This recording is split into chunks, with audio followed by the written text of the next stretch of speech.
Roof अमरीकी इस्लामी scholar Sheikh Hamza Yusuf को interview दिया है, आइए आपको दिखाते हैं. It's a very interesting phrase that we use, down to earth, because in Arabic the term for what the Prophet ﷺ asked us to do is tawada, which means to stay close to the earth. And so I just looking at that, I'm just curious how you've dealt with all these remarkable achievements. Shaykh Hamza, well, let me say one thing. And I have had a very varied life. Someone who finished his education, got a degree, but at the same time played international cricket. So normally when you play international sport, you have to be very focused. And it's to excel, to become the best in your country, you really have to have that tunnel vision. And normally it's very difficult to study. You can't do two.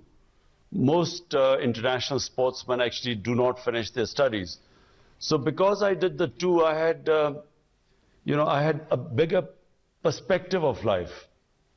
So if you all you do is play sport all the time, and you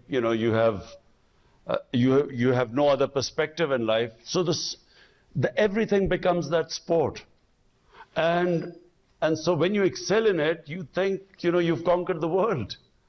And there's always a chance that you will, you will have arrogance in you because you're so much better than the other players. So, it's a very natural thing when you excel as a sportsman and you reach the top.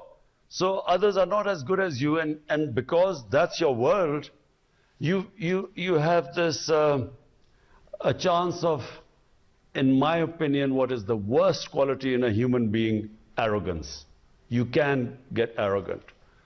On the other hand, I played almost 2 decades of international sport. So in that period, you have lots of ups and downs. That also tells you a lot. When you fall, it leads to a lot of soul searching. So when you go into the cycle of up and down, when you reach the top and then you have setbacks, and over 20 years I had lots of setbacks. I had a lot of successes, but a lot of setbacks. So during the low period in your life, it teaches you a lot. So you do not eventually lose your, when you go up, your feet stay on the ground, because you know that, you're not always going to stay up there. So that's one. But really, it is, later in my life, just at the end of my sporting career, when I was blessed with Almighty's greatest gift, and that's faith. I never understand this concept of people forcing someone into your religion or faith, because for me, faith is a gift of God. Not everyone has this iman of faith. So once you have that, then you have a completely different perspective on life. Because you believe that success, respect are in the hands of God. This is, clearly stated in the Quran. So once you know that, when you have successes, you then attribute it to God. And you know that it's because of His will that you have succeeded. So arrogance disappears from your life. And then the most important thing, that you control what is the most destructive thing within a human being, is the human ego. If you do not control the ego, it is very destructive, and I've seen it destroy human beings. So faith, actually, true faith, iman, firmly makes you control your ego. And there's a tradition in American baseball that when they see a pitcher pitching a perfect game, all the other players leave him alone, because they know he's gone into a kind of zone, and they don't want to disrupt that. But what they do at the end of the game is they push a cream pie in his face as he comes off the mound. And it's a way of reminding him, you had a perfect game today, but tomorrow you might lose. So there is an awareness, I think, in people of that up and down. We read in the history books that when a Roman general used to come back victorious, you know, there would be a man standing behind him when he would be taking all the applause from the crowd. He would be telling him that, remember, you're human. Exactly. And I think this is something that a lot of people in positions, when they get into positions that you've gotten into, they very often shut that aspect out and surround themselves. I mean, this is one of the things that Aristotle says is that tyrants surround themselves with yes men, that they don't want to be reminded of those things. And Pharaoh is a good example of that. And it's very interesting that in the Quranic narrative, the most repeated story is one of immense arrogance, which is Pharaoh, and then the humble servant of God, which is Moses, and then this idea that in the end it's humility that God gives victory to. One of the things about pride that really interests me is I know in Urdu they say ghurur, which is very interesting because it's taken from the Arabic, which is a kind of self-delusion, that you enter into a delusional state from Arabic. Gharur is one of the names of the devil. And then there's this idea of izzat, which in Arabic is actually a positive thing. The Quran describes the believers as having a kind of dignity and a sense of self-worth. And I think what it seems to me is that in many parts of the Muslim world, a lot of Muslims have lost that sense of civilizational pride. And I think it seems to me that what you're really trying to do in an extraordinary country with an extraordinary people is restore that pride and sense of who we are as a people. The Quran liberates a human being when God says that there are three things that are in His hands. Number one is respect and humiliation. So you cannot be humiliated and you cannot respect unless God wills it. Number two is how much risk, in other words, how much you will, the sort of money you will have in life, you know, how much you will make in life, that is also in God's hand. You can only strive, but He is the one who will determine how wealthy you will become. And third is life and death. That's in God's hands. So in my opinion, these three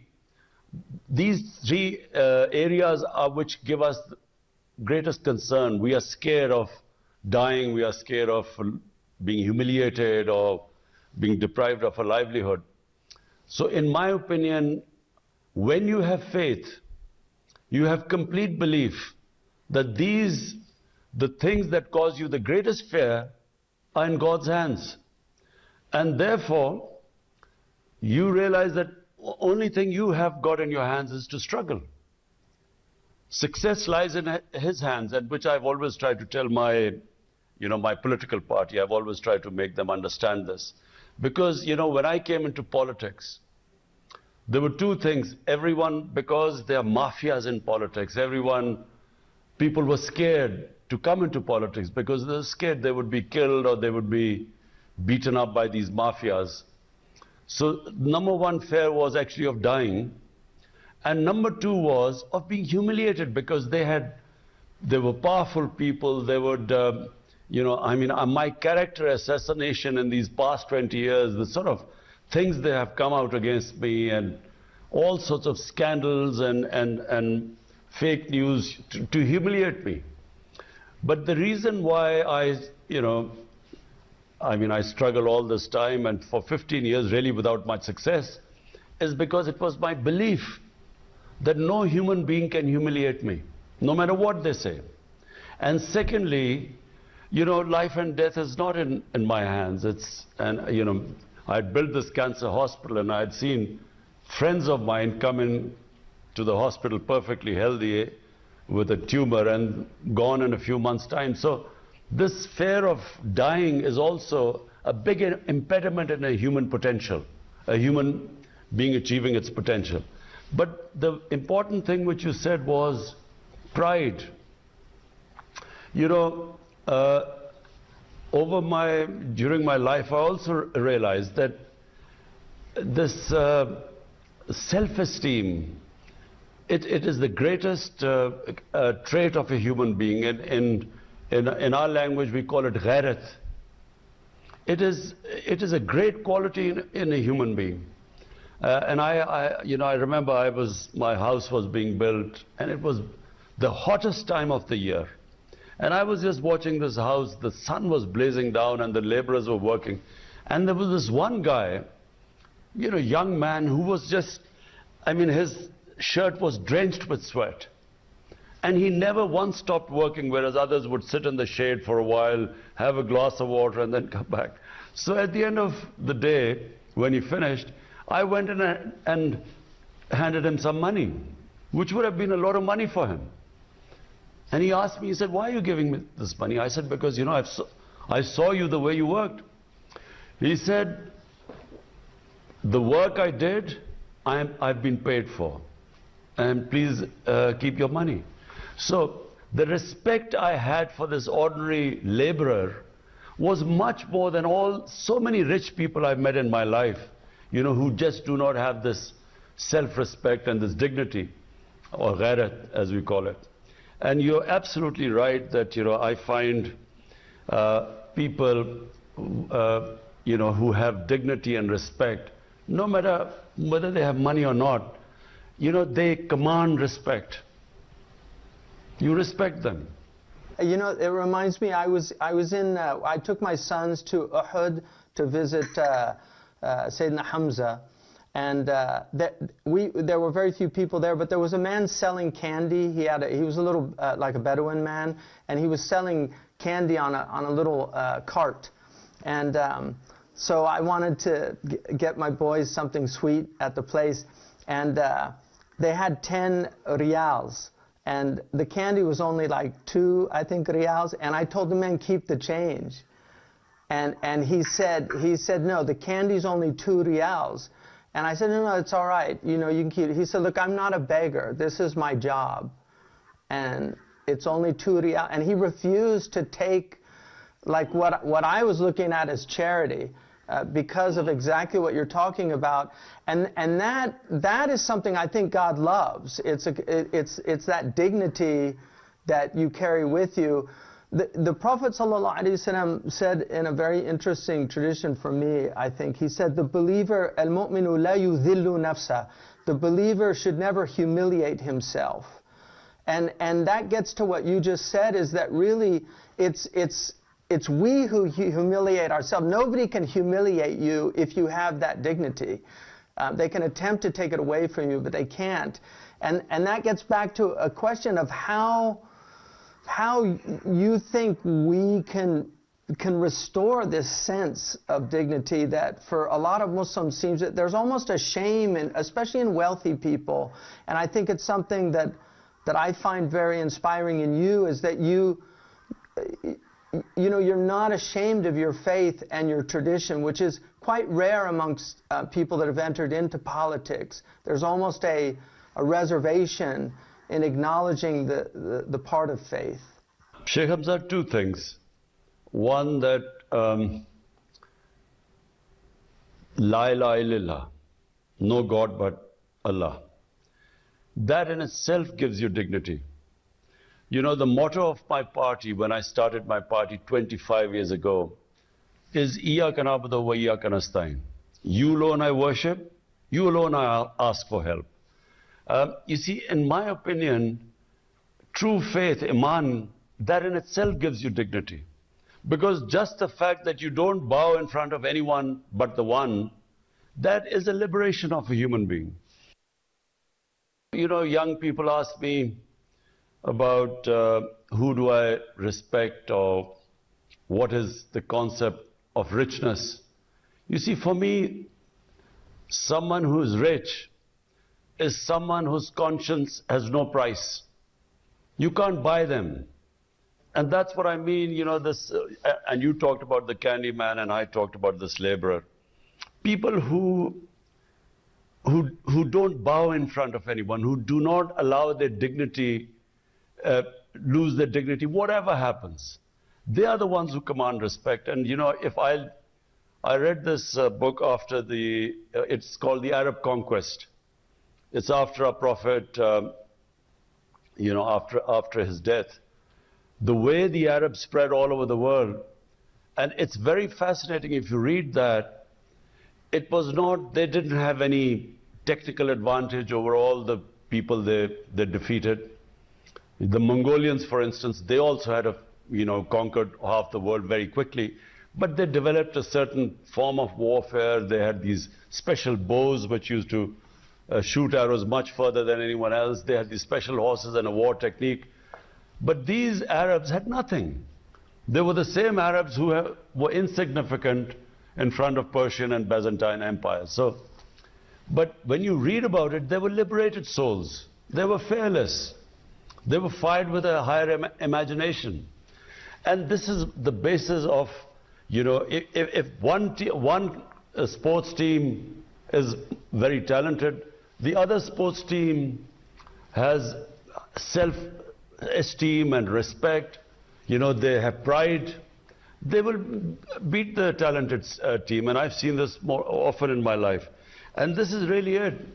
The problem when you say about Muslims and rich Muslims and wealthy Muslims, I've seen them lose their pride. I've seen them, you know, become servants of wealth.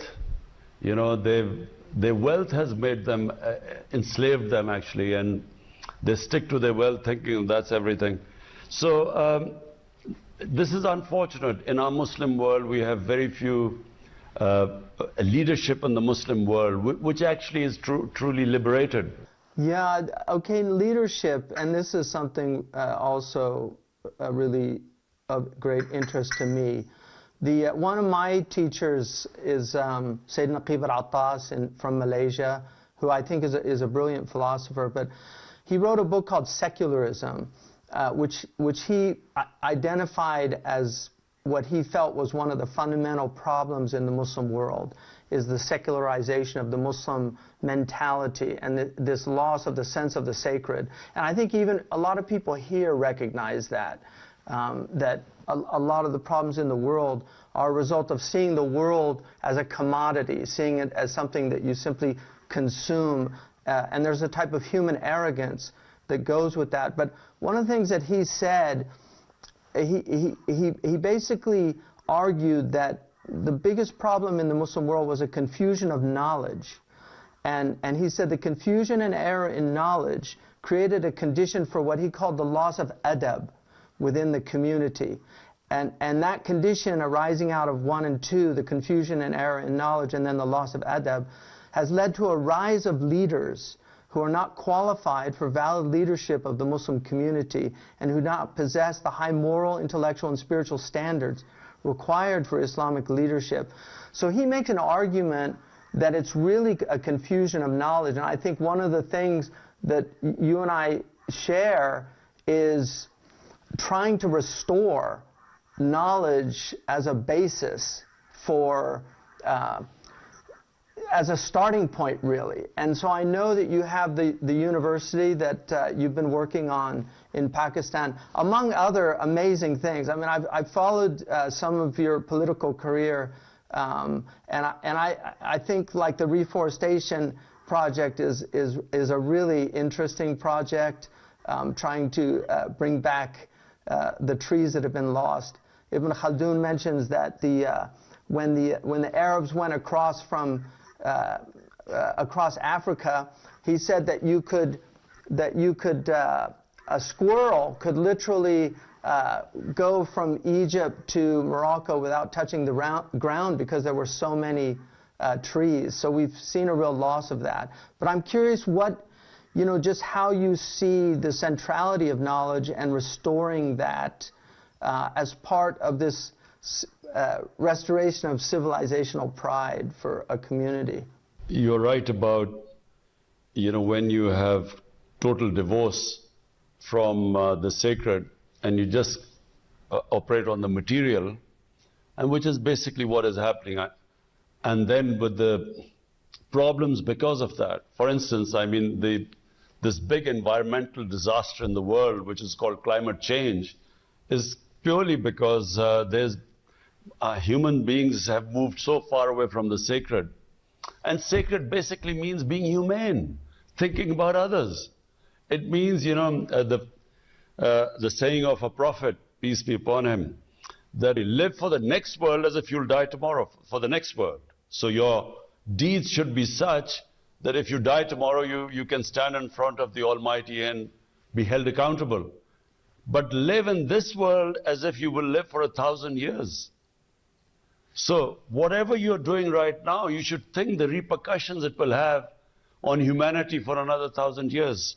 So it's one of the greatest statements, you know, about, I mean, it just completely envelopes everything about environment, about how we should be treating the way we live on this earth. So that also, I believe this whole environmental movement is sacred. Wherever you think about other human beings, you know, you are, because God, whatever you do for God's, if you want to get close to the Almighty, you have to be humane. So what I find, unfortunately, basically the leadership that comes up through this political system, you know, they just are too divorced from Iman, from tenets of their faith. And so basically they come in for power and then they compromise for staying in power, and power is for personal benefits. And it's all over really. Most of the politicians, very few politicians I find come with a specific objective of looking after humanity. Their main objective is the benefits of power, and most of the developing world, it is coming into power for self-interest, how much money they can make. So unfortunately, you know, there are very few Mandelas, someone who came in for a higher cause. And you know, our great leader, Jinnah, who was the founder of Pakistan, someone like him who, you know, came in and sacrificed himself for this great cause. Which is why politicians are looked down upon in the world, because they say they're coming to help the people, and they really help themselves. This is a huge problem, and I think it's interesting from a spiritual perspective. A lot of the ethical traditions that we have, and not just in the Muslim community, the source of this is actually arrogance, and because it's the idea that the human being somehow has only responsibility to himself, that he's not responsible to anything above himself. So he in essence makes himself like a god, and that gets to how do we, just in terms of as a community, how do we get out of the conditions that we find ourselves in? Because I think a lot of Muslims, you know, have looked at the Muslim world for some time and seen the type of rulers that exist in the Muslim world, and I think there's so much animosity, unfortunately. So instead of like praying for people, because one of the things that traditionally, like in the Imam Tahawi's creed, he says that we have to pray for our leaders, that there's this idea that as you are, so are the people put over you, so that if the people themselves are corrupt, they very often get that type of leadership. So how do we get out of that situation? I mean, and I know the trials and tribulations that go with leadership. Like I said, I run a very small college, and the headaches that I have just from that, the lack of sleep, the difficulties that come with that. And so I can't imagine the type of burden that somebody like yourself would have on your shoulders.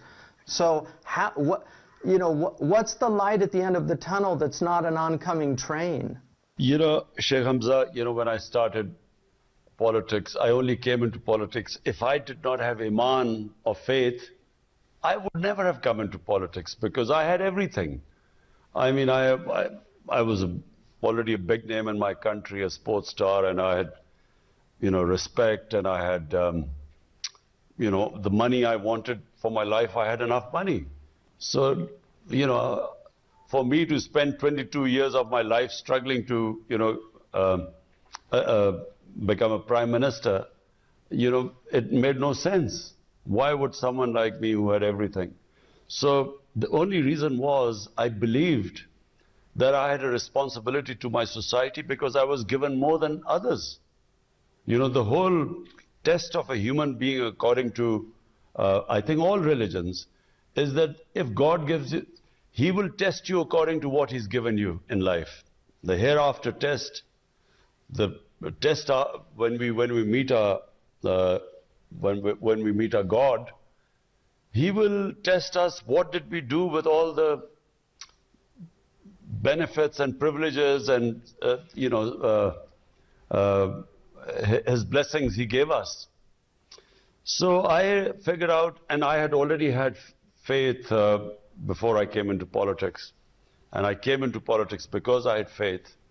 And because I had faith, I realized that I was so blessed that I had a responsibility to the society. So I wanted to make Pakistan an Islamic welfare state based on the concept of the state of Medina by our Prophet, peace be upon him. And I also, looked at his struggle. The Almighty made him struggle for 13 years. So I figured out that, if he could make his, the person he loved the most to struggle, then, and we were told to follow his way, his sunnah. So that's how I did it. Because I did not think that I was going to make any personal gains or some benefits of power. I came in because I thought we should make Pakistan, make the state on the principles of the state of Medina. And I always believe one thing, that, despite all the difficulties and adversaries and disappointments, I believe that, we human beings God has only given us the power to struggle. Whether we succeed or not is not in our hands, as was shown by, the life of our Prophet, because for 13 years he struggled, and a very tough struggle. And then when he did the hijrat to Medina, he didn't know that it would be the beginning of his rise. And even then in Medina, for first 5 years, it was a real struggle. So therefore, for me, it was just a struggle, and I have this ideal that we want to have this country based on two principles. One is, it should be a welfare state, a humane state, which takes care of its bottom strata of the society. And secondly, rule of law. The fundamental principle of a civilized society is where you bring the powerful under the law, and which is the biggest problem in the developing countries, because we don't have rule of law. Powerful have one law, and the weak are judged by another law. So the jails are all filled by the poor people. The rich crooks never get into jails. So these two concepts are the basis of what my struggle is about for Pakistan.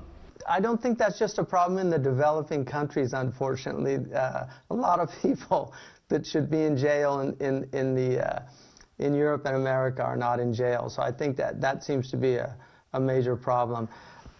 In coming to winding it down, I think it seems to me that you've taken on an incredible challenge, and it's very inspiring. And I think a lot of Muslims, I know a lot of Muslims here are inspired by it.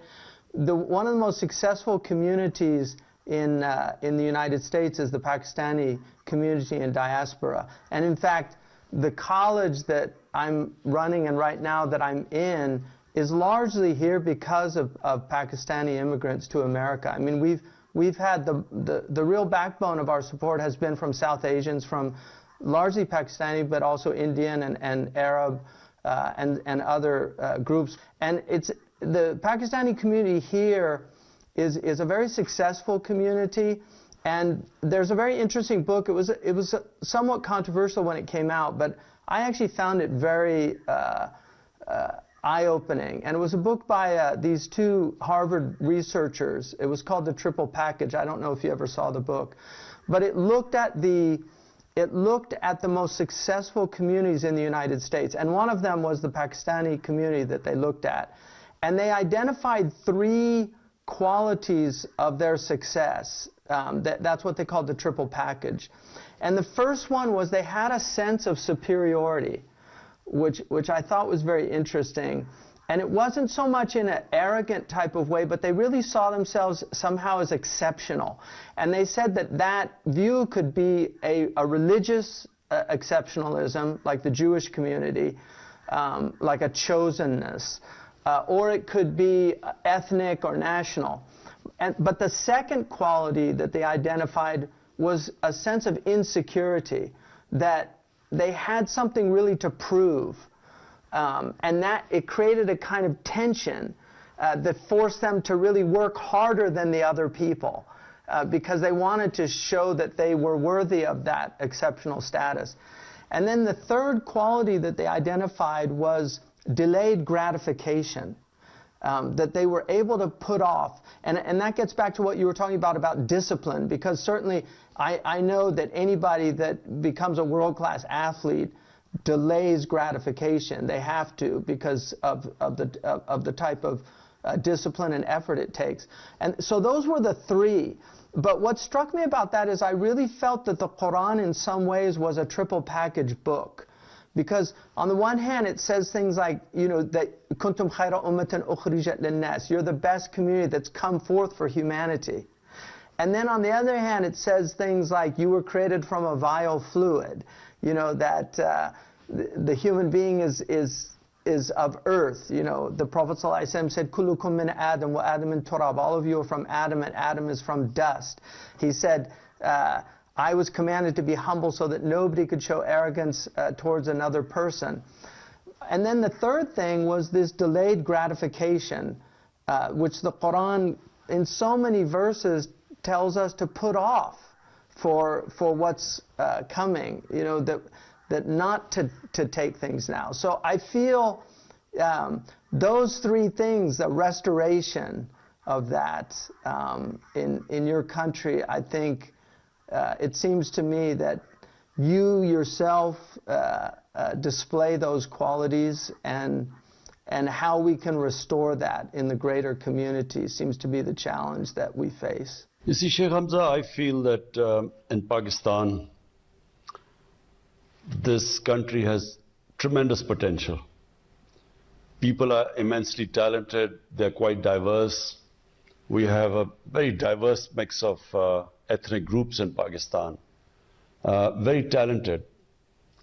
Problem is, you know, we haven't, you know, if I look back why we haven't achieved our potential, it's one sentence, rule of law. We have had elite capture. So a society where a certain elite just captures the resources and deprives the majority of proper education, healthcare, justice. And so, you know, if I had to put my finger on it, it's a lack of rule of law is the reason why we haven't achieved our potential. And I actually am convinced that no society can ever achieve its potential if there is not rule of law. Because merit is also associated with rule of law.